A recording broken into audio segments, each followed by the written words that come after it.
7 races in, the NASCAR Craftsman Truck Series has been action-packed and full of surprises. Early on, number 16, Ron Hornaday, built a point lead while champ Mike Skinner struggled. But once Skinner came to life, he proved a match for Hornaday and everybody else. He finally won in Series Race 5 at Tucson on ESPN, and he must have liked it because he hasn't lost since. Next up, Skinner goes for 4 in a row at Bristol Motor Speedway. And Speed World comes right back to Bristol. They call it Thunder Valley. And have we got excitement for you? It's the Coca-Cola 200 for the NASCAR Craftsman Truck Series. And it's going to be a thriller here on the half-mile oval. Point battle? You bet. We got a good one. Hornaday's still on top, but Skinner, with 3 wins in a row, has gnawed away at that lead. And Jack Sprague sitting back there just 38 points back. It ought to be a ding-dong battle here this evening. Well, he said a mouthful when he said it was going to be exciting. Racing at Bristol is always exciting. We'll be back to hit the starting lineup, drop the flag, and go 200 laps at Bristol. Stay with us. Ruttman was in last year. That is the 6th qualified truck. So we'll get the command to fire the engines here. Light up 33 trucks, 675 odd horsepower each. Get ready to rock and roll. What do you worry most about in the early going at Bristol? This place is, as we've just seen in the all-pro race, will beat a truck to death. Getting in line. Take a look at the starting lineup. Skinner having grabbed the pole very effectively here, looking for his 4th consecutive win. Corelli, with a new sponsorship from the Remax Real Estate people, has his best qualifying effort of the year outside row 1. And back in row 2, Jimmy Hensley scheduled to start there. He will go to the rear. Jack Sprague, 3rd in the points on the outside of row 2. Lining up inside row 3 will be Butch Miller in the Ford, and he'll be flanked by the rookie Ruffner out of Franklin, Wisconsin, another Ford. 7th starting position, Richard Petty's Dodge, driven by Rich Bickle. Petty's car on the pole for tomorrow's race at Michigan, and Dave Resendez, Jeff Bonai's truck, QBC car on the outside of row 4. Row 5 on the inside, the Ford of Mike Chase. On the outside, the point leader, Ron Hornaday Jr. out of Palmdale, California. Then Joe Nemechek's little brother, John, on the inside of row 6, and Bill Sedgwick driving Darrell Waltrip's Doward truck. In row 7, Joe Ruttman will take the pace lap in 13th. Qualifying spot in the Roush Performance entry. Then we'll fall to the back. Bob Keselowski's Dodge rounds out the row. And from Wilson, North Carolina is Randy Renfro and Harry Gant, his first race of 1996 in the truck. Mike Bliss almost crashed in qualifying. He should be a lot better than 17th tonight. He's flanked by the birthday boy, Jay Sauter, turning 34 tonight. Row 10, Bobby Gill out of Georgia, and Walker Evans of the off-road fame. Lance Norrick is your 21st starter, flanked by Gary Lloyd, former crew chief for Frank Davis, now driving a truck. And in row 12, Michael Dockin from down in Florida, and Steve Mendenhall, a Legends champion of a couple of years ago, outside row 12. New team for Mark Gibson, who comes out of the ARCA ranks to line up inside row 13 alongside the driving instructor T.J. Clark. Back in row 14, last year's Winston West champion Doug George and Andy Ginsman out of Toledo, Ohio. Row 15 has Bob Brevac on the inside of Ashland, Wisconsin, with Kenny Allen out of Shelby, North Carolina, a Ford and a Chevy. Row 16 out of Norfolk area, Joe Gaeta and Jimmy Davis out of Indian Trails, South Carolina. And how the heck did he make it here? Well, the hard way. Mike Perlberg come all the way from Seattle, Washington, broke down the transporter on the way, rented a U-Haul, hauled her in here, didn't get time to qualify. He'll start 33rd. Taking a look at the field as they come around, we have 27 Chevrolets, 5 Fords, 3 Pontiacs. Whoa, wait a minute. You buying that? I ain't buying that. We might have 3 Dodges, and I know there's no Oldsmobile trucks in there. That's that new Oldsmobile truck that just revealed 5 minutes ago. You heard it here first. A little over a half mile. The Bristol racetrack, 533 measured around the outside, 650-foot straightaways. The corner's eye of the story, 36-degree banking and passing. What's the best way to do it? Well, basically, you got to knock somebody out of the way to get by, especially if they don't want you to get by. But I think these fellas, the first few laps, will be gentlemen enough to, if a fella is faster than they are, let them go on by. There we see her on board, Mike Bliss. No sense tearing it up on the first lap because it's 200 laps to the checkered flag tonight for the truck racers of the NASCAR Craftsman Series. And less than a lap from the fall of the green flag as Mike Skinner, from his 2nd pole position of the year, sets out in search of his 4th consecutive victory and the series point lead. Skinner on an absolute roll after a slow start. Boy, he's been tough all day. He was fast in final practice. The car just looks like he's driving around the racetrack without any effort whatsoever. I'm talking about Mike Skinner in the 3, the Goodwrench truck. The Pace truck is off the racetrack. We are going to be in action in just a second. Hang on. Skinner looking for the green. Corelli on the outside. The flag is in the air, and Skinner gets the jump in turn 1. 5 wide down the back of the pack. Corelli to second, Miller to third. And Sprague on the outside, a terrible, terrible start. Moves back to 5th spot. That truck did not come up to speed at all. That's out of the Hendrick stable. Now let's jump on board with Mike Bliss. That's Randy Renfro right in front of him. Down the backstretch here at the Bristol Raceway. On the outside is Harry Gant, caught out on the outside. Well, you use every bit of this racetrack all the way down to the edge of the banking and then all the way out to that outside wall. 16 1/4 seconds to go a half mile. That's hustling. It is hustling. There we see Bickle blowing by the 98 of Butch Miller. Yeah. Went by him in a hurry. There's the 13 of Jimmy Davis and Mike Hurlburt. Jimmy Davis has had trouble coming to grips with this racetrack. He owns a world parachute jumping record, and I think he felt like he was jumping out of an airplane here today trying to get that truck up to speed. But I'll tell you who's on the move right there. That 43 truck of Bickle is flying. It is flying. Corelli's pump, the second place truck number 6. He's got a brand new sponsorship deal, and he thinks that's going to help him. Perhaps the combination of that and a good qualifying effort to break out of the slump. They've had a terrible 3 races in a row. That's Corelli in the 6th. 43 is Rich Bickle. The Dodge truck sponsored by Cummings. Out of the Petty Enterprises stable, and he is working on Corelli. 2 Chevys and a Dodge in the early running. Then come the Fords of Miller and Raffner, 4th and 5th. You ride with Raffner. Look at that crowd on the front straightaway. They have filled the front side of the grandstand. And he's on the inside of Miller. Taking away that 4th spot does Raffner. And he has it. Raffner's had a heck of a season here, blowing everybody away in the rookie standings early. Meanwhile, back in the back of the pack, 80 is Rutland, 30 is Hensley. Starting in the back for different reasons. Rutland missed the drivers' meeting. Hensley crashed in final practice. They're both on a mission here to get to the front and hurry. The 15 truck that they went by was Mark Gibson. First time out this year in the Craftsman Truck Series. Ortho, green and yellow 21, Doug George. West Coast champion of NASCAR, coming back to try the Truck Series. Rubber closed in on the back bumper of Michael Dockin in 64. And some heavy damage to the front of Dawkins' truck. He ran the back of someone early on. You can see the hood is all bent up on Dawkins' truck. Aerodynamics don't count for much of this joint, though, do they? No, it really doesn't. And we see some smoke from the fender. The right front fender is rubbing the tire on Dawkins' truck. Sparks here and there from some of these trucks. What's that about? That's just the chassis bottoming out, because when they go in the corner, the centrifugal force is so humongous, the chassis goes down, bottoms out against the surface, and therefore throws up the spark. You talk about a rock on a spring racetrack. Is that what this place really feels like when you're driving? Like a rock being swung around on the end of the string? It really does. Never see Harry Gant on the inside of Jay Sauter. And Lance Norick is going by on the outside, trying to go by. Harry nails it. Yes, that's Harry, the 33. Westview. There's the leader of the race, Skinner. Been able to put a couple of car links on Corelli. Corelli continues to try to deal with Bickle here. Bickle didn't go out to the road race, the last event on the circuit in Topeka, Kansas. Instead, he went up to Slinger Speedway. I'll bet you've been to Slinger. Won the big Slinger National up there. First win in that event for Dodge, and he was pretty pumped up about that one.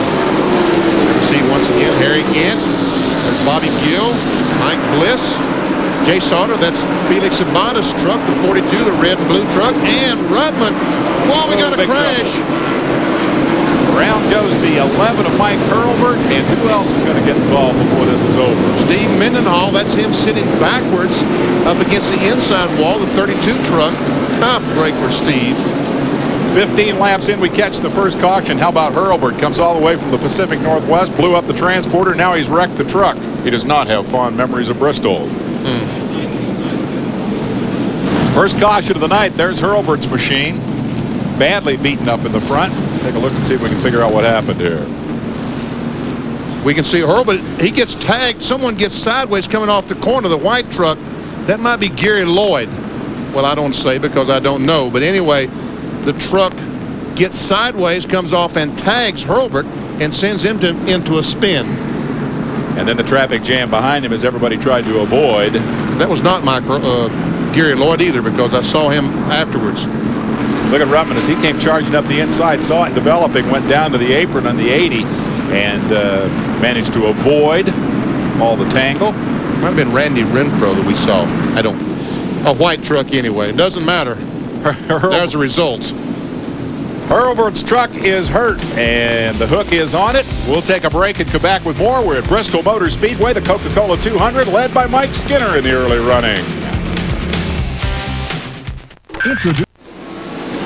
We're back just in time to go green on lap 19 as Mike Skinner picks up where he left off, opening up about a 4-truck lead over Pirelli on the restart. That number 43 Dodge of Bickle hangs on to the 3rd spot, and Brian Rucker in 4th.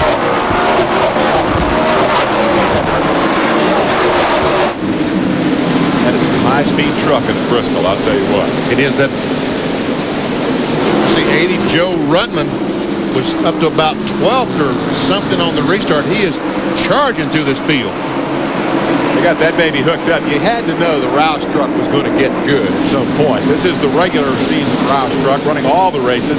They got a couple more trucks that run periodically with their Winston Cup guys, but Ruttman doing all the races in number 80. That is a fast truck tonight. He's in the top 10 inside of 20 laps from the back. And bad news for the Dodge fans. Jimmy Hensley in the 30 Dodge truck has had a problem. As a matter of fact, Marty Reed is caught up with him. Marty? Jimmy, what happened out there? All of a sudden we see in the pits and it looks like something in the motor? Yeah, something happened in the motor. Really don't know. So far coming Dodge was running pretty good. We was coming up through there pretty good. Truck was working real good. Just something happened in the motor. Boy, guys, I'll tell you, this is 2 years in a row where he's had bad brakes here, and this all started with a practice crash today. He led this thing for a long time last year before an engine problem took him out. And Benny, from those pit reports, you get an idea of the intensity of the noise down there. That infield is really in the bottom of a bowl here, and it's a loud place to try to be a pit reporter. Can hardly hear anything down there. If Marty Reed did not have his headset on, he couldn't hear a thing. Meanwhile, Mike Bliss lost a couple of spots. John Nemechek, the 8 truck, and looks like Bobby Gill both was able to get by. Riding with Bliss, showing 12th, but I believe perhaps back to 14th after the loss of positions there. Bliss had a problem in qualifying with the truck and almost pitched it into the wall, managed to gather it back up and qualify 17th, but expects to run better than that. Says he likes the high banks here at Bristol. That was Sedgwick, actually, in front of him. Speaking of Sedgwick, want to say hi to... That's Bobby Gill. I'm sorry, you're right. That was Sedgwick last year. Yeah. Sedgwick has moved over to the Darrell Waltrip camp and is racing a truck here called Virginia. It's got 5 races on it. They said, we're not going to put a new body on it for Bristol. We'll run Bristol and then we'll reskin it, because at Bristol, Darrell told him the trucks will beat up the inside, the wall will beat up the outside, and we'll need new fenders all the way around when we're done. Corelli, a great run tonight, not letting Skinner to get away. That's Corelli in the red and white 6. Mike Skinner in the 3. Just a few car lengths behind, and meanwhile, they put about 10 car lengths on Rich Bickle, the 3rd place truck. They have set sail, and traffic will begin to be the issue for the leader, Skinner.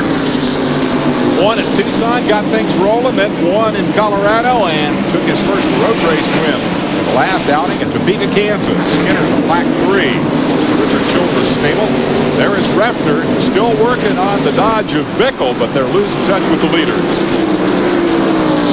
Looks like the Refner right now might be a tick faster, but this traffic is really going to present some problems for all these lead trucks. And just say we see Skinner going by on the outside. That was Joe Gaeta he was going by. That's Gaeta down on the inside. Refner picking up a couple of positions early, one of them from Jack Sprague, whose car did not come up to speed and it slipped back to 7th spot, the outside of row 2. Now Ruffner getting some pressure from Butch Miller. Well, he lost 4 or 5 car lengths trying to get by the Gator truck. This is the look out the front of Ruffner's truck. 32 years old out of Wisconsin, Rapids, Wisconsin. The 1995 ASA champion. Joe Ruttman is still coming to the front. The 80 truck, that's Dave Resendez, the winner of the first truck race of the season in Homestead. They get harder to pass when you get closer to the front, don't You sure do. That's the 7th, 8th, 9th place trucks right there. 24 of Sprague is in 7th. The 7 is Resendez is 8th. And now we see Ruttman in 9th on the inside, trying to get on the inside of Resendez. Could not quite make it. And they're nose to tailgate, aren't they? Can't get him a whole lot closer than that.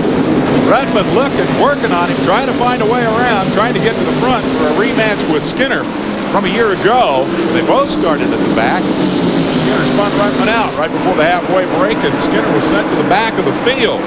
Did the halftime break, came back and crashed in the second half. Not a great night at Bristol. The man who currently leads and is seeking his 4th consecutive win. But Ruttman is on a mission. He's come from the 33rd starting spot to run 9th early on. You see Hornaday going by the Butch Miller truck. He started back in 10th spot and worked his way up to about 5th. So Hornaday's the 16, right behind the black and gold truck of Ruffner. Then comes Miller in the 98. 24 is Sprague. 7 is Resendez, and 80 is Ruttman. on the outside, look at that great move by Ruttman. We're going to get a quick commercial break. It's wild action at Bristol. They're running 3 wide through the turns, and that's tough to do on this joint. Skinner leads. We'll be right back. We're back at Bristol. We're under caution for the second time tonight. Came on lap 42, and here's why. Randy Renfro's inauguration in the truck racing business comes to a bad end. Looks like he had a left front tire go flat, and when it did, he just simply tore the left front fender off the car. And we see the sponsor on that truck, the North Carolina Sweet Potatoes. Yes, ladies and gentlemen, Parsons is in line for some sweet potato pie. And no, motorcycle fans, it's not that Randy Renfro. They're both from the same neck of the woods, but this is Randy Renfro, the short track car racer from up in Virginia. Won something like 180 short track races or something in his career. Took a shot at her tonight. They had trouble. Lives down in Wilson, North Carolina right now. Meanwhile, the trucks are being given a signal. 1 lap to go and back to green. Renfro is going out of the pit road. Marty Reed, what you got for us? Well, I'm down here with Fred Fryer. Fred, your man's on rails. What's he saying? Your man is on rails. What's he telling you? He's not saying anything. He's just driving his butt off, trying to get back to the front. You realize if he makes the driver's meeting, you'd be in the lead right now? We might be. He's pretty fast right now. One of these days, guys, he's going to get this driver meeting thing down right. Talking about Joe Ruttman, of course, who is currently showing 8th after starting at the back, having missed the meeting for the second year in a row. And okay, all you guys watching this up in Michigan, I know that was not Freddie Fryer. We'll see Freddie Fryer later on. All right, we're back to green. Chris Morgan throws the flag, and Skinner takes care of business. Look out, boys. Be careful, whatever you do. There we see Hornaday on the inside of Ruffner taking a spot away. That's heads-up racing. Ruffner a little slow getting up to speed on the restart. Hornaday said, that's a gimme, I'll grab it. And he's up to 5th place from 10th starting spot. Ruffner looking out the back now as he is pursued by Miller.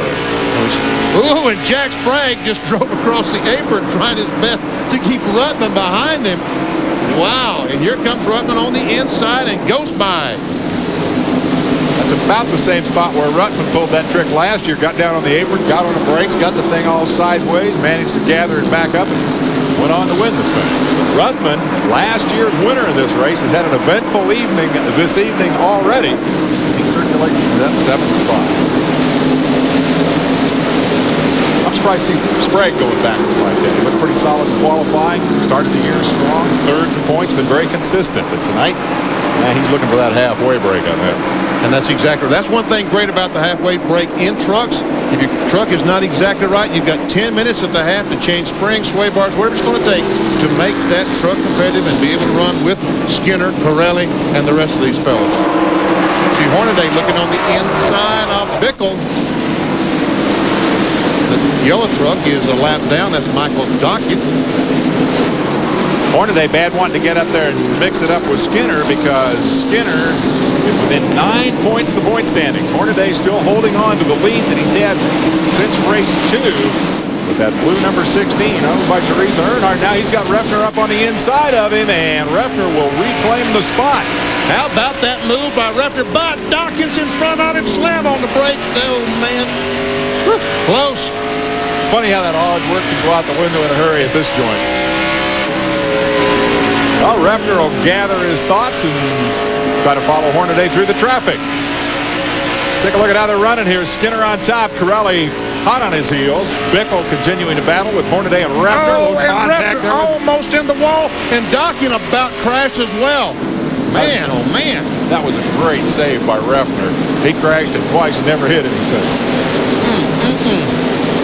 Guy can drive a race car, won the ASA championship last year, jumps in the trucks and leads in the rookie standings. Run it on back down through the field, pick your favorite. Mark Gibson making his debut here, currently an 18th spot coming over from the ARCA division.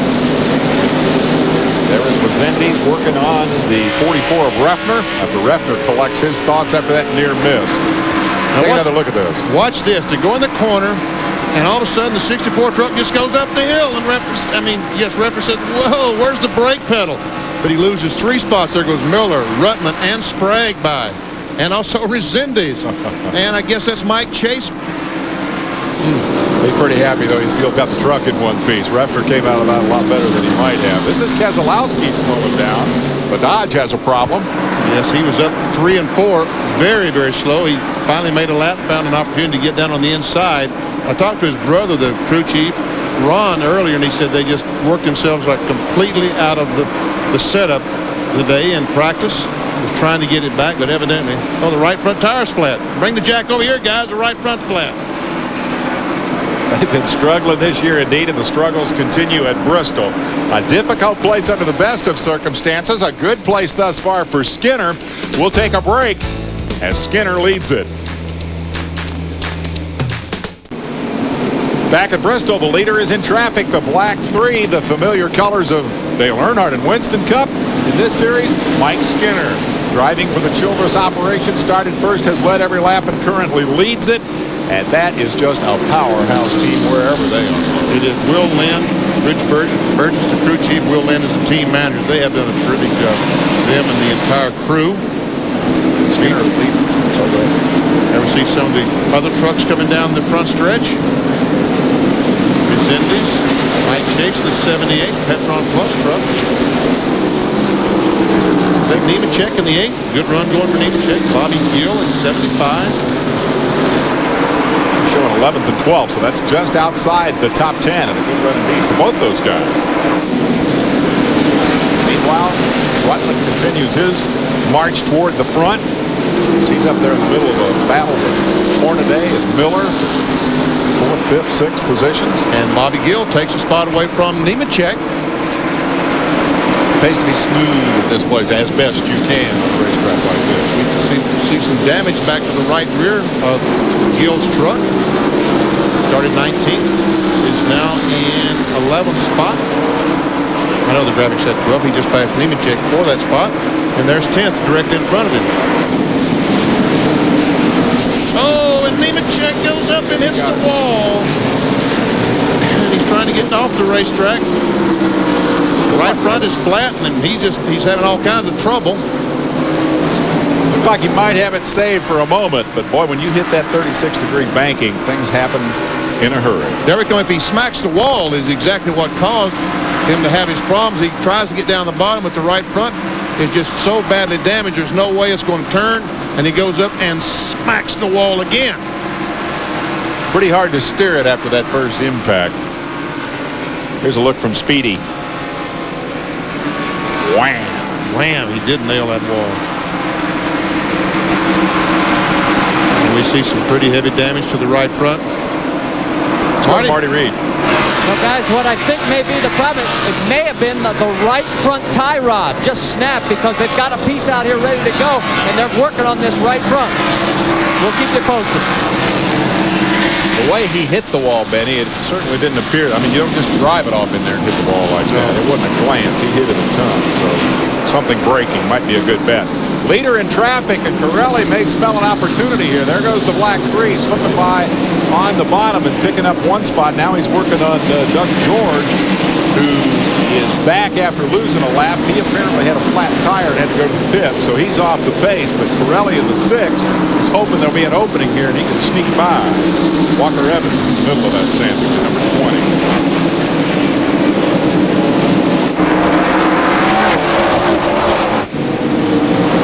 Finally gets by George. Walker Evans is trying to go by. Corelli trying to dive on the inside. Meanwhile, look behind.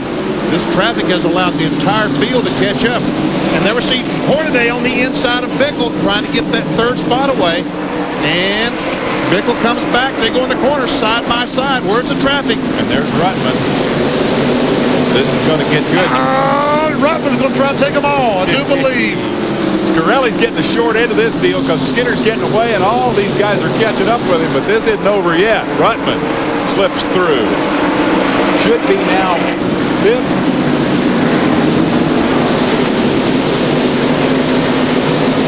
Oh, and there's a little bit of a bump on Sprague from, looks like Kenny Allen. Around he goes. And Resendiz goes, oh, now the Brian Refner gets some damage. Got into it. And look who's back on the racetrack, Jimmy Hensley. And Mike Bliss is in the Bliss crash. is involved. Boy, we tore up a bunch of them, and now the Sprague's thing momentary flames as he gets back underway. Refner also gets rolling. They have all been blocked the backstretch over there. There's Bliss. He gets back underway. 3rd caution of the night, and this one took out some big guns, or at least damaged some big guns. Chris Morgan is saying, good God, slow. Oh, man, look at that. Harry Gant, Mike Chase, Joe Gator. I didn't see all those trucks. When did this happen? How did this all happen? We'll take a look. It started with Jack Sprague as they came off turn 2. Just a little bit of a bump from Kenny Allen. Around goes Sprague.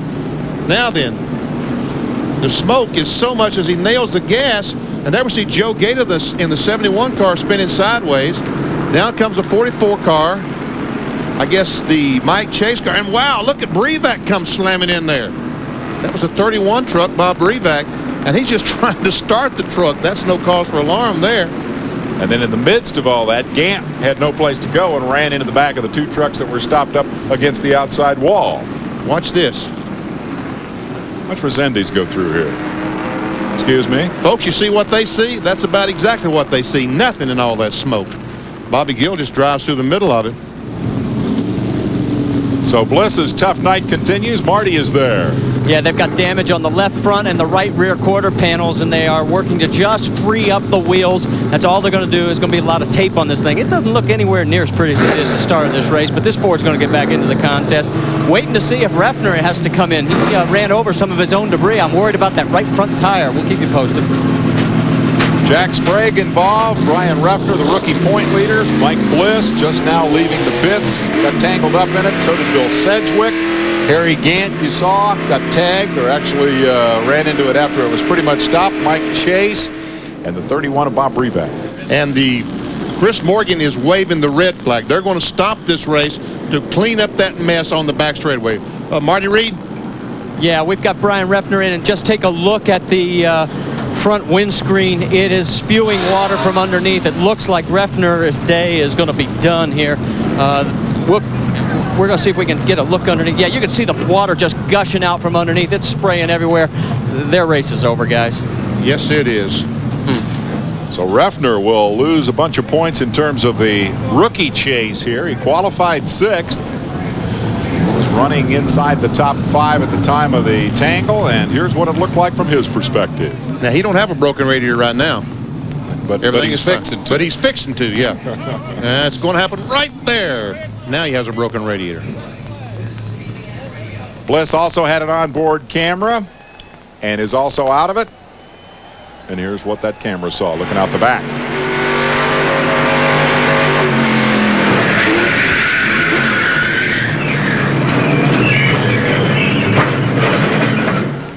Wrecking sure is noisy. It's noisy.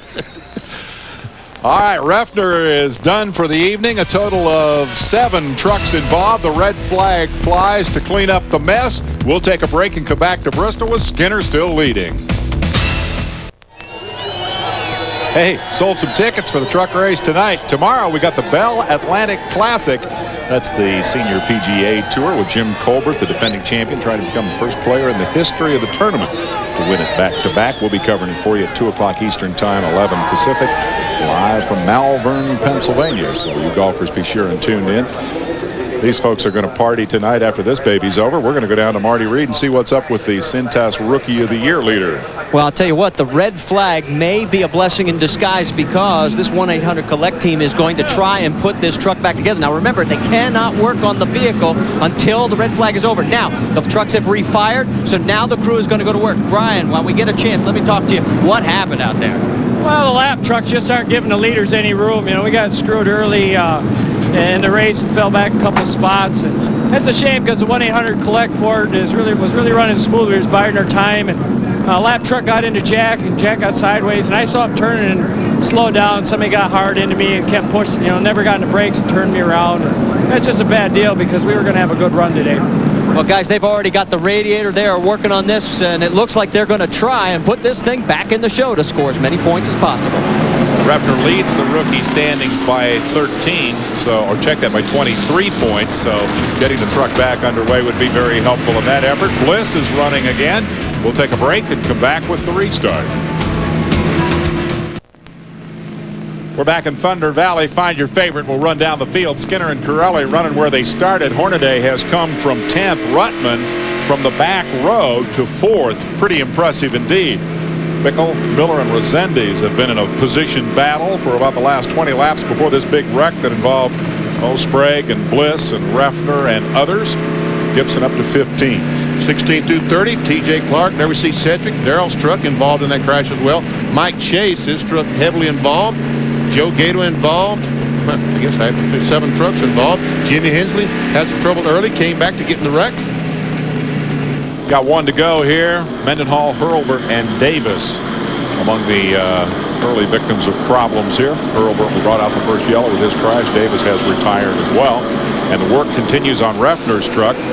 Here's the number 17 of Bill Sedgwick. Our cue to say hi to David King from Pennsylvania. David just finished a trip with the Make-A-Wish people down to Disney World and then got to come here for the race because Bill Sedgwick is his favorite truck driver. So he's here with his dad tonight. Got to say hi to all the ESPN crew before NASCAR organized a little pit tour down there. So all the best to you, David King. And let's get an update on the 17 truck quickly from Marty Reed.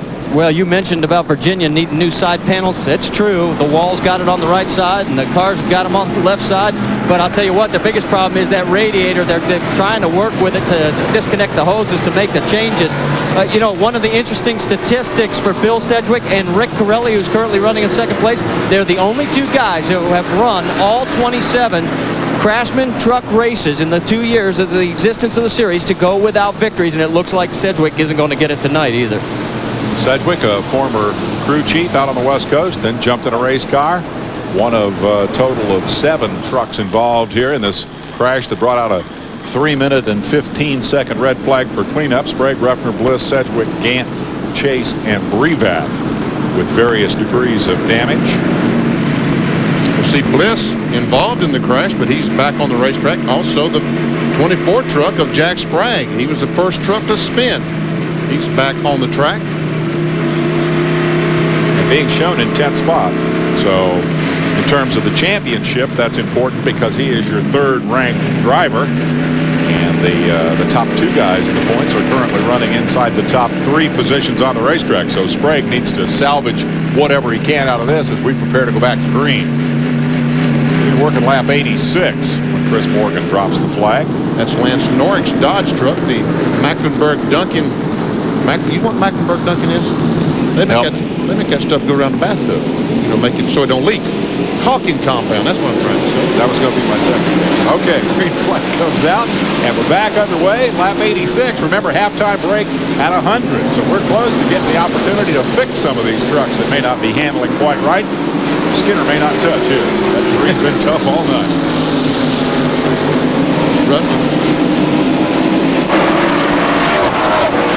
Finish. Try and move up.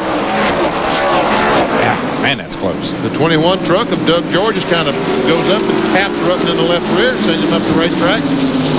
now Rutland looks like he's going to take the measure of Doug George. He's fourth, and the 43 of Bickle is fifth behind him. Bickle trapped on the outside of the lap truck of Walker Evans, off-road legend who's now retired from desert racing and focusing on circle track competition. Yeah, Doug George in the ortho truck has a good run going. He had some kind of, I think, a flat tire or something earlier, made an unscheduled pit stop, but since he's been back on the racetrack, he's been running very, very well. Eddie Reese out of Elizabethton, Tennessee, is part of his pit crew here this evening. He won the Craftsman Pit Crew Sweepstakes all across Tennessee. Got the opportunity to be part of the crew here tonight. That's a big thrill for him, as he probably got his hands dirty there with that unscheduled stop for George when the front tire went flat. Rutland gets away from him now and runs alone in fourth.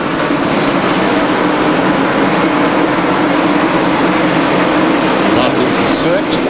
Bobby Gill is seventh, trying his best to get by Resendez. Tries to drive up on the outside because of the slow truck of John Nemechek, and almost gave the spot away to Jay Sauter in the 42. Gill out of Dalton, Georgia, doing a good job here tonight. Started 19th. Currently running 7th. Anyway, we hear a lot of talk about how the truck's pushing, or the truck's loose, or the truck's punting. All the different things that can go wrong with the handling, but the consequence is always the same, and that is the thing once you go up the hill, and we know what happens when you go up the hill far enough, right? Yeah. Always going to hit the wall. That's the bad thing about Bristol. When you hit it here, you hit it hard. This racetrack does not have a soft wall any place around it. Meanwhile, Gill is trying his best to get by the 7 truck of Resendez. Battle for 7th spot. 6th spot, I guess. Are all crew chiefs frustrated racers? I mean, here's Resendez, who works on the Bodine's car or truck and then jumps in the truck and becomes a racer. And we mentioned Sedgwick. Gary Lloyd is a former crew chief getting in a truck.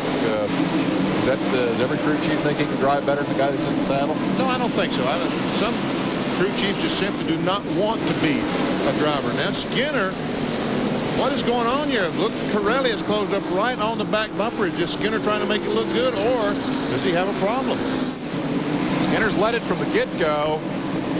Had a pretty substantial lead over Corelli, but now Rick has reeled him in. The High Plains drifter, 40 years old, out of Arvada, Colorado, looking for his first win of the season. Trying to hunt down Skinner, who's been a tough cat for the last 3 outings. In fact, 3 for 3. 5th place battle, Bickle in the 43, Resendez in the 6th, and Gill in the 75. And Rich Bickle in the 43 started off the first 10 or 15 laps. His truck was one of the fastest on the racetrack, but it has fallen back. So I'm sure that the crew is going to do some work on that truck to try to make it better during this. And I said a 10-minute break. I think Ashley tonight is about a 5-minute break. Put the pressure on him to get that work done in a hurry and get him back out onto the racetrack. That break is coming up momentarily. Some of these guys are dying to see it, and others would love to just leave the green out and run it to the finish. Notably, I guess the guys up front, Skinner and Corelli, got 2 pretty good-looking trucks. And Skinner wants very much to lead off the line because it's worth $10,000, and here he comes. Takes the caution flag. He will win the $10,000 Gatorade Halfway Challenge. So we'll have a 5-minute break. Dial in a little better setup on the trucks and then run the 100 for the big money. We'll take a break and be right back. We're back at the Coca-Cola 200 at Bristol Motor Speedway, and action in pit lane is getting fast and furious during the halftime break. Now, you're looking at the action on the number 3 truck. That's Mike Skinner's vehicle. They are working on the track bar. They're going to lower it a little bit, see if they can get things going here. Let me see if I can poke my head in here and get a quick word with Mike. Mike, got a second? Looks like they're working on the back. They said they're going to lower the track bar. What are you hoping to correct? Well, we're trying to tighten this thing up just a little bit. She's a little bit loose, and I know there's some good trucks back there that's going to be coming. I know the 6 truck, they're going to work on theirs and try to make it a little bit better. Thing seems to be pretty good on long runs. It's real quick for 2 or 3 laps, and then it slows down, and then as it goes on, it gets a little bit better. But I think we're in pretty good shape. We're just going to make some real small adjustments on this thing and see if we can get out over the top 5. No offense to the 6 truck, but I think you better keep your eye on that number 80. He's getting for it. Yeah, the 80's coming fast, but he's still got to get by Hornaday, don't he, or did he already? Not yet, not yet. We're going to go check on those guys next. We'll see you back out there. Hey, passing Ron Hornaday ain't no easy task. Yeah, this guy knows. He's tried a couple of 100 times. Getting a nice cool drink there. Rick Corella, the second place truck. Remax, brand new sponsor on that vehicle.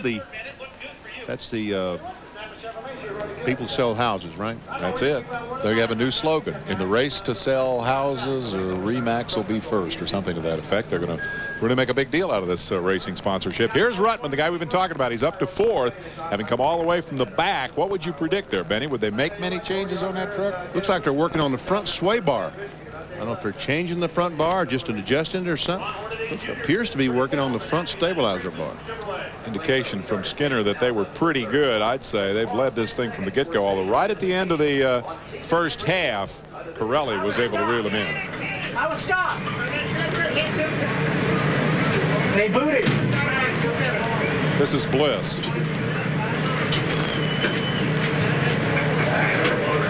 I think he's talking about the crash over there.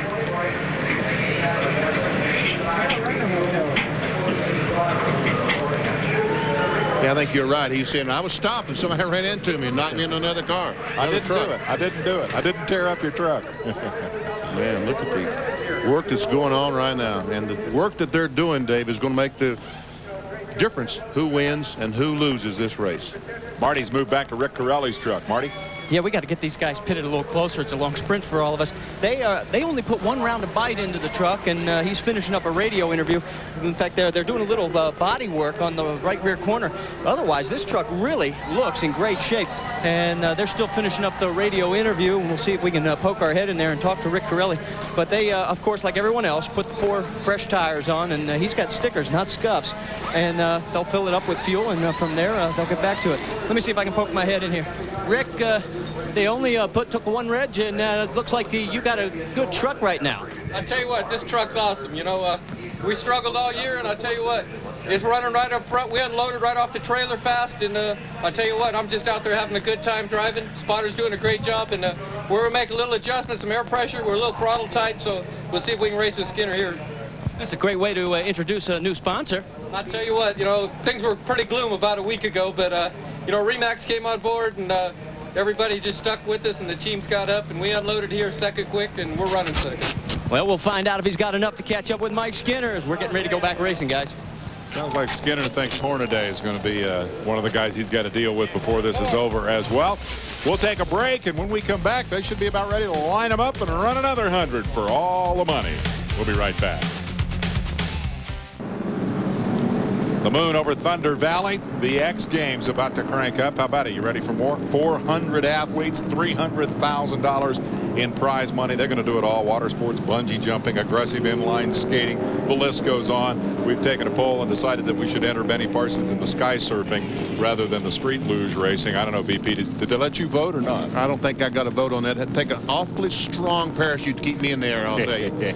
June 24th through 30th. It will be big, and it will be on ESPN and ESPN2. So check it out. I guarantee you we're going to see our share of excitement, extreme excitement here this evening as Ruttman tries to complete the job about, what, 90% of which he did in the first 100 laps. He's gone from the back to 4th. Let's get an update from Marty Reed. Well, you want to talk about confidence. I asked the crew, what changes did you make? I said, we stuck on 4 tires and fuel, and that is it. He said, in fact, we're sort of hoping that the tires are the key for us because that's the only thing we can find wrong with this thing right now.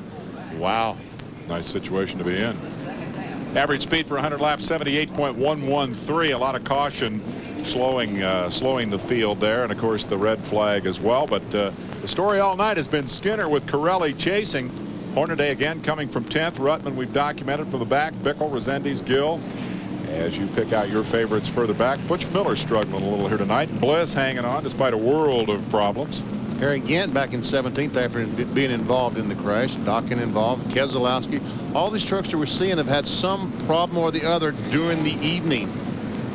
And Jimmy Hensley back in 30th, right at the last page. Those 3 trucks are out of competition here tonight. If you've just joined us, Rick Crawford won the All-Pro race in front of this huge crowd tonight at Bristol. The backstretch grandstands are closed because they're doing construction at this place. The local paper talked about the presentation that they made to the Chamber of Commerce. The plan is to seat 130,000 people here at Bristol Motor Speedway within 2 years. I think that should end all doubts about the future of this place. That's about 50,000 more people than they have now. But they have a huge waiting list, people wanting tickets to come see the Winston Cup event here at this speedway. Folks, it is. You think this is exciting? The Winston Cup race is just as exciting, and for 500 laps.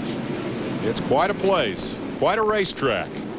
All the best of the Saturday night bull ring tradition right here with the trucks coming to town for round 8 of their 24 race battle for the championship, and Skinner emerging over the last 3 races as an absolute powerhouse. Brian Refter looks on the outside at Butch Miller as they get ready for the green, and we're off.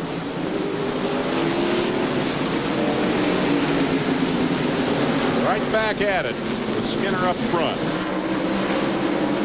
Well, Corrella's getting a tough break because Doug George at 21 trying to get a lap back from the leader.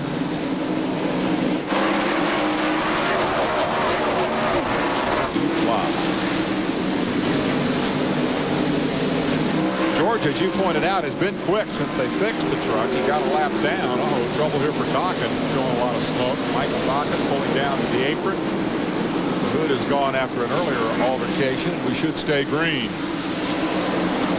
Meanwhile, Corelli has been able to get by the Doug George vehicle and is trying to set his sights on Mike Skinner. There's Ruttman. 4th spot. Here comes Hornaday trying to get by George. Doug George moves over to the inside and lets the trucks go by on the outside. Question Skinner asked, has Ruttman passed Hornaday yet? The answer is no. Hornaday, 16, in the Chevrolet, your point leader. And Roush Ford moving around the outside of George, continuing his quest to pass Hornaday. Behind him is Bickle. Petty Enterprises guy. And Resendez was the black number 7 that we saw. So now we've got the 3 trucks. 3rd, 4th, and 5th place car, and there's 6th place. Resendez. There's your battle. Good weekend for Petty Enterprises. Bobby Hamilton on pole up in Michigan. The Winston Cup race tomorrow. This pole it has since 1979. Had no idea it'd been that long since Petty Enterprises. Well, this is a good position fight right here, but here is an even better one because this one is for the lead, and Corelli is within a truck with length. Whatever. Yeah, something like that. Goes right up on the tailgate of that Chevy truck. Goes up the hill just a little bit. You go for it now, or do you just try to wear him out? No, you go for it right now, because I think as the race progresses, Skinner will only get tougher, and as the tires wear, it'll be harder to pass him. Said he was good on long runs. Skinner did. Corelli very proud of his setup. He mentioned second fastest right off the truck. Happy hour, his laps were nowhere near what Skinner was turning. Boy, he was right there to give him a bit of a tap. Honking the horn, trying to get Skinner out of the way. Rick Corelli looking for his first win of the year. Boy, he's pumped. And something has happened to Hornaday. Here comes Ruttman on the outside. Oh, and suppression and banging. Hornaday got right into the side of him. Maybe that's what Skinner meant when he said he's hard to pass. Ruttman goes by. Now Bickle will try Hornaday, and Hornaday sliding all over the place. Yes, he is. There we see Bobby Gill, 75, trying to go on the outside. Here we go. Bickle on the outside of Hornaday. Hornaday's not giving up those spots easily, but Bickle goes by to take 4th, drops Hornaday to 5th. Resendez is 6th. Gill is 7th. That's Jay Sauter in 8th spot, celebrating his 34th birthday. Hornaday had a birthday 2 days ago. He's 38. Back to the lead, and we see Corelli and Skinner still side by side. Kenny Allen, the 65 truck, lets him go by. Skinner goes up the hill just a tick, but not enough. That was a half a truck length, not a truck width. Looks like he's fighting his truck more than Corelli, though. Andy Gensler, the 25. They both go by. Rick Corelli putting the pressure on for the lead. Here comes Ruttman, clear of the traffic, trying to run him down. This could very well be a 3-truck race in a handful of laps. Rutman. Oh, he catches a tough break. That cost him about a second trying to get by the 65 of Allen. That's where patience becomes the name of the game. Yes, it is. You got to be patient, Scotty. Smile and take it. Well, take it anyway. There's the story. Started 33rd, currently 3rd. Joe Rutman, who picked up $1.5 million in prize money during a long Winston Cup career, was second a couple of times but never won one. Now looking for the opportunity to win this one 2 in a row. Here's the battle from 4th on back. The term dogfight comes to mind. Oh, they're trying to go 3 abreast, and Gill comes in, takes the spot away from Resendez. He was just waiting for Resendez to go up the hill, jumped in there and took the spot away. Hornaday still just in front of that group, sitting in 5th spot. Well, there's a record place down there. You said it, I didn't. Butch Miller goes by. The Rivestis truck still going. And, ooh, a little bit of tap there for the 75 from Resendez. Hello, I'm here. Let me through. And the 30 truck still going. It took a licking, but it kept on ticking. Took a couple of licks. That's the backup truck. If you just joined us, Hensley crashed in the final practice session, had to go to the backup, and thus started the back of the field. Apparently the engine wasn't blown as bad as we thought, because he's back out there running. Stopped early. And there comes Joe. Look, he has closed the gap that they had the leaders had on him by half from what we saw just a few laps ago. Joe Rutman right now easily the fastest truck on the racetrack. Rutman will run him down, and this thing will become a 3-truck race. The 2 Chevys up front about to be caught by the Ford, and this ought to get real interesting. I mean, Corelli wants to get by Justin. There we see Resendez trying to get by Hornaday. He's on the inside, takes the spot away. Hornaday is struggling. And Corelli really, we see that's Resendez and Hornaday we're seeing. There's the interval to the leaders. Not quite a half lap down as Corelli continues to work on Skinner. And Rutman is right there now within a little more than a truck length. Corelli right now is much faster than Skinner. He really needs to get by if he has any chance, because Rutman is going to come up and and a little bit of contact, and Skinner almost loses it, and Rutman on the outside. Oh, and contact between those two. Okay, your turn to talk. Hit him, bump him, bang him, knock him out of the way. Bottom line, Rutman to second. Now working on Skinner. Corelli lost the spot to Rutman, but Skinner managed to hang on after the bump and the tap and a trip to the apron. He is still the top dog, but will he keep it? Here comes Rutman. And Joe Rutman goes from last to first in just 125 laps. Joe, great job. Not a bad performance. Can you imagine how he'd be dominating this thing if they let him start up in 13th spot? 33rd to 1st is the story for Rutman, and they didn't touch it at halftime. Put 4 new tires on it and said, Joe, just keep doing what you're doing, buddy. Skinner and Corelli attempt to regroup here at Bristol Motor Speedway. Rutman is the leader for the first time tonight. We'll take a break and come back to see if he can hang on. Back at Bristol, you're riding with Brian Raffner, who soldiers on in 27th spot after the wreck. Rutman has opened up. That's Lance Norrick. Sorry about that. All right. Same story, though. He's soldiering on after the wreck. Look at this. And goes alley by on the bottom. Skinner got loose and goes high, and also getting by is Rich Bickle. So Skinner has gone from 1st to 4th, and maybe 5th because Resendez is working on it. And Dave Resendez, we got to give a call to that QVC truck. He has really been fast the last few laps. So Skinner is struggling after dominating the first half completely. Corelli caught him, then Rutman caught them both. Corelli gave Skinner a tap. Rutman seized the moment, went by Corelli, then just drove around Rutman and is now, or rather around Skinner, is now pulled away. And then in the follow-up to all that, Corelli and Bickle both got by Skinner. We got a crash down in 1. See the 75 truck of Bobby Gill and the 98 of Butch Miller that went around, and the caution flag have gone around, and the caution flag is out. So we will stop the festivities for the moment for the 4th caution of the night. In a relatively clean race. That'll erase Rutman's big advantage. Relatively clean, except for the one incident, of course, that brought out the red, that big multi-car crash over on the backstretch. Ruttman didn't want to see this very bad. What happened? Well, this already been happened, but what happened? The 75 truck of Bobby Gill, the 42 truck of Jay Sauter got under him coming off turn 4, took the spot away. Butch Miller tried his best to follow Jay Sauter down in turn 1. The 75 of the 98 and 75 made contact, and both trucks spun it. So Butch Miller continues to struggle tonight, has just barely been able to hang on to a spot inside the top 10. Great year. Butch hadn't been as strong this year as he was a year ago. Mike Bliss out there continuing to truck, if you will. We'll take a break and come right back. Back at Bristol, we have just gone back to green. The restart on lap 141, and Joe Ruttman in the Roush number 80 opens up about a 3 truck length separation over Rick Corelli, who has perhaps a couple of truck lengths over Bickle. So now it's a Ford, a Chevy, and a Dodge. We call that parity in NASCAR. NASCAR would want it any other way. Fourth place car, Mike Skinner. Let's get an update on what's going on with Skinner from Marty Reed. Well, guys, I talked to Rich Burgess, and I said, hey, what's going on? He says, the truck is real loose. I said, so in other words, the track bar lowering was the wrong move. He says, yep, I'm afraid so.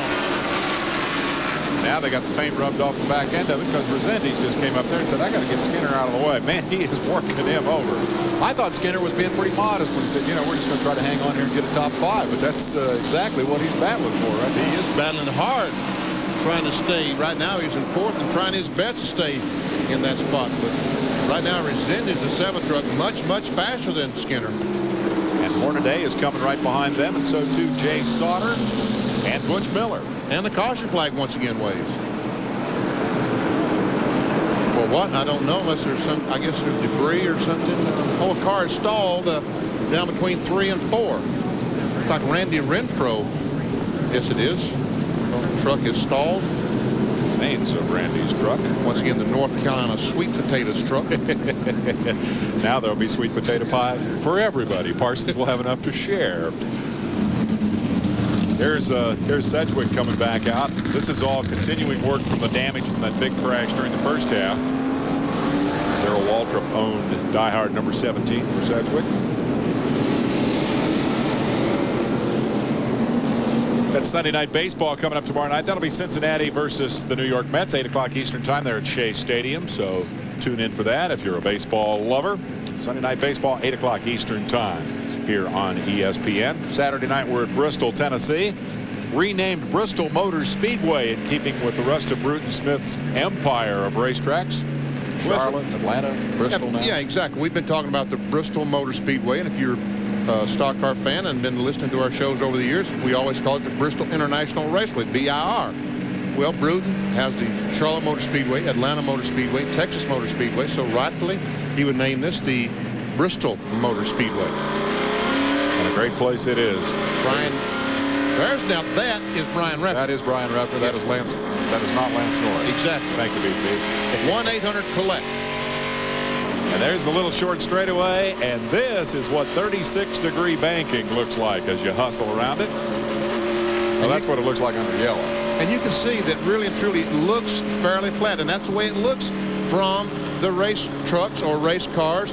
You can see how flat it looks, but you walk down and look up that bank, and it's about 3 stories high, and you can tell just how much 36 degrees is.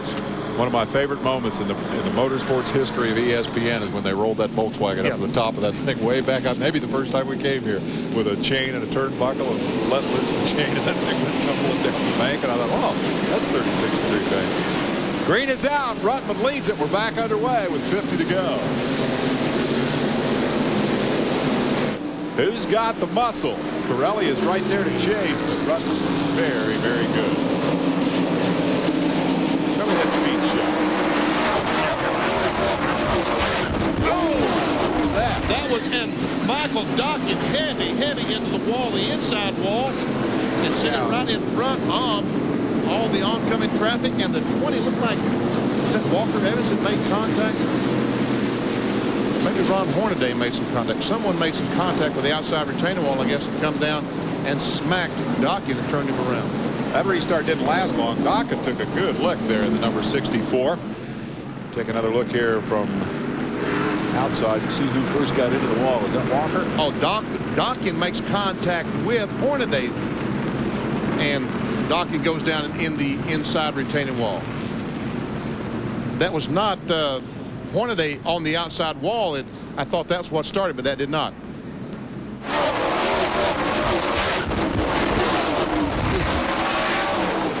Hurts to listen to it, doesn't There it? really truly was two wrecks there. There was this wreck and the other wreck. That looked like Walker Evans that brushed the wall on the speed shot we saw. Never see Donkin going down, being checked, taken down, being checked over. Waving but not smiling. Donkin is all done. The truck is badly damaged, and we immediately are back under caution, so we'll work in another break and come right back. Bristol Motor Speedway, where Ruttman is your leader. It's called the Coca-Cola 200. It's coming to you from Bristol, Tennessee. Dave Despain and Benny Parsons up topside. Marty Reed scurrying up and down pit road to get the latest on what's happening down there as we watch Rich Bickle having a great run here this evening in third. Marty, what's going on down there, buddy? Well, I'll tell you what, Rich Bickle's team, I talked to crew chief Mike Cheek. I said, you got anything left? He says, yeah, we think so, but it's too early to show our hand right now. He says, Ruttman is definitely the truck to beat. Also, an update on Hornaday. When the Donkin crash occurred, he slid into the left rear, cut the tire down. That's why he was in here. So for Hornaday, it was a stop to repair damage from the Donkin incident, although Hornaday's truck seemed to have gone south on him a little bit before that actual series of incidents and consecutive yellow flags. Hornaday will be shown as the last truck on the lead lap in 11th spot as they regroup for the restart, and we should see the green this time by. Jack Sprague right in front of him, having with a little help triggered that last that big wreck over on the backstretch in the first half. What do you think, Benny? Anybody got anything for Ruttman here? Doesn't look that way, but we'll see. Still 46 laps to go. 44 laps to go, I'm sorry. Green is in the air, and Ruttman picks up right where he left off. Pirelli gets a good break and goes after him. Bickle got a tough break. Walker Evans moved up and held him up for about a half a second.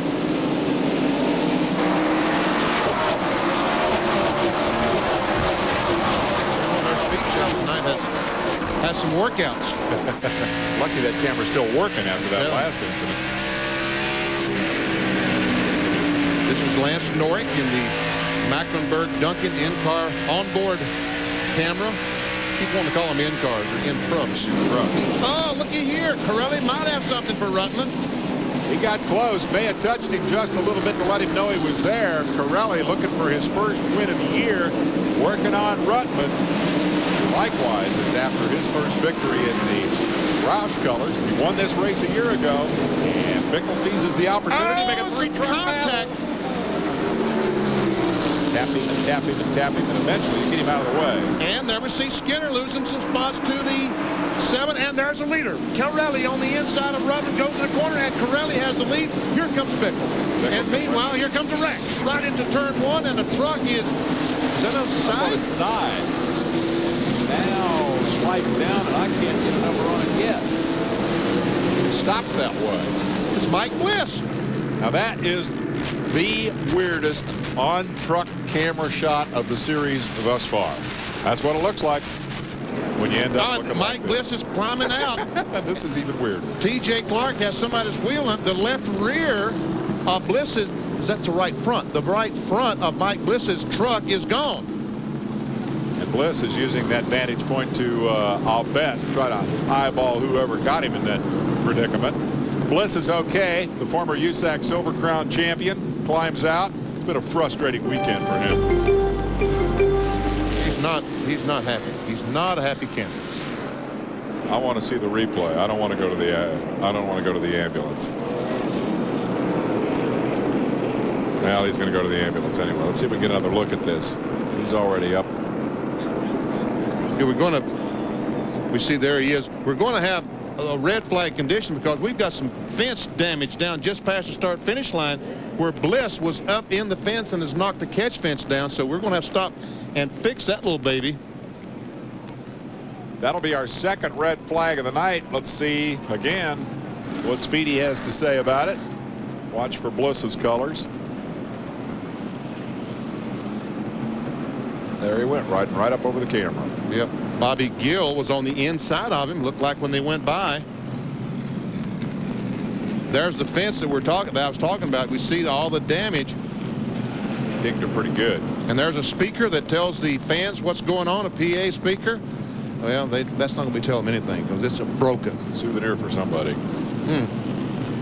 Catch fence did exactly what it's supposed to do as Bliss got barged up into the fence. Man, he tore it up a ton, didn't he? Man. The truck from there went all the way down into turn 1 where the banking finally lifted it up over onto its side, and it slid back down the banking and came to a halt. Bliss is okay, but very unhappy. And we are under a red flag that looks like it might last a while because that's going to take some fixing. Sure is. And folks just stand there kind of looking at that and scratching their heads. We see that Bliss's truck is back on the ground. All right, here's the one we want to see. This will be Bliss, onboard camera, real time, look and listen.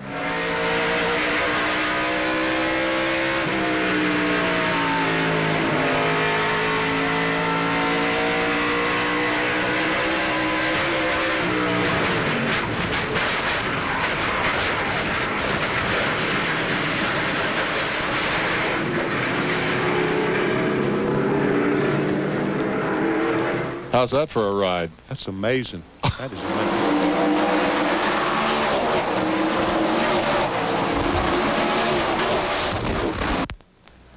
Man. Speedy's microphone doesn't work anymore because it's somewhere down there on the racetrack. It's right next to that speaker you were talking about. Man. Gill got into the side of him and ran Bliss up on the wall and then into the fence. And, well, you saw the rest of it. There are the remains. There's Speedy. Hang in there, buddy. We'll be back right after this. But there it ends up on a sled. Last year, we talked about the fact before the season was over, you'd get a win. You did. I still think your day's coming. We're going to come back and kick their butt. You know, we're going to run right by these guys and show them what we're made of. This just gives us more steam, more fire.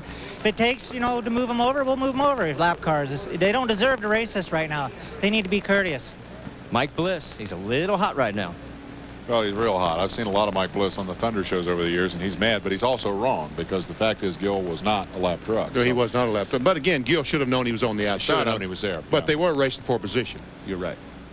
We're under this red flag as they make these repairs on the front straightaway for the obvious reason. You can't restart the race with a big hole in the fence. They're making pretty good progress on that. We're going to get the guys at Sports Center geared up, and they're going to jump in a little early, about 10:45, and bring you up to date on some of what's happening elsewhere in the world of sports, and then we'll come back and finish this baby after they get the fence fixed here. I guess the big surprise for me tonight, in addition to this kind of thing isn't necessarily surprising. Bristol's the kind of place where that can happen. Surprise to me is the way Skinner came apart there after the halftime break and went backwards. I mean, they tried to fix the truck. He said it was a little bit loose, but evidently the set of tires that they put on at the halfway break or something was very, very loose, because even they dropped the Panhard bar, which should have tightened the truck up, but it's still very, very loose. A report from the pits. Skinner now showing in 4th spot under this red flag. We're going to get in another commercial break as the fence crew continues to do its thing here at Bristol Motor Speedway. Under the 2nd red flag of the night, we're on lap 163. And I will be back in just a little bit with a complete version of Sports Center. But up next, we'll take you back to Bristol, Tennessee. The conclusion of the Coca-Cola 200. Still 37 laps left when they resume. We'll send you there. We'll see you in just a little bit. Basketball fans, you can't. Welcome back to Bristol, Tennessee. The Craftsman Truck Series, the Coca-Cola 200, interrupted by a red flag after a big crash involving Mike Bliss. Tore out that section of the catch fence along the front straightaway. The truck's over on the back straightaway pit road. Drivers are back in the trucks. They've checked the air pressure. We're about ready for a restart. Here's how this all started.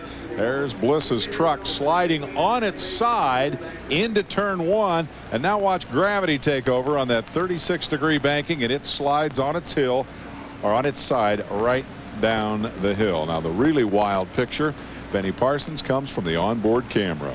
That's Bobby Gill on the inside. They're going to make contact, and just watch this.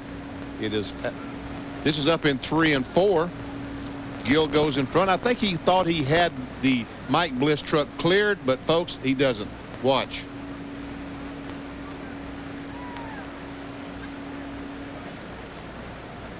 What a ride. Let's get down to Marty Reed and check out the situation as we prepare for the restart. Well, you remember we talked to Dave Resendez right before we broke away for Sports Center, and he was concerned about the air pressure situation and how cold tires would affect everybody. Well, NASCAR was aware of that fact as well. They put their heads together, and you can see the crews going to work on all 4 tires.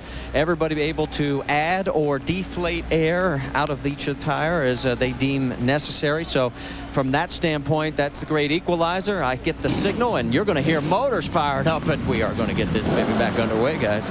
All right. Yeah. 37 laps remain, and it ought to be exciting. Let's take a look at your rundown. Corelli is the leader after Ruttman had a flat right in the middle of that big incident. Lost the lead just moments before it all happened. Corelli goes to the lead. Bickle second. Resendez is right there in third. Jay Sauter on his birthday is fourth.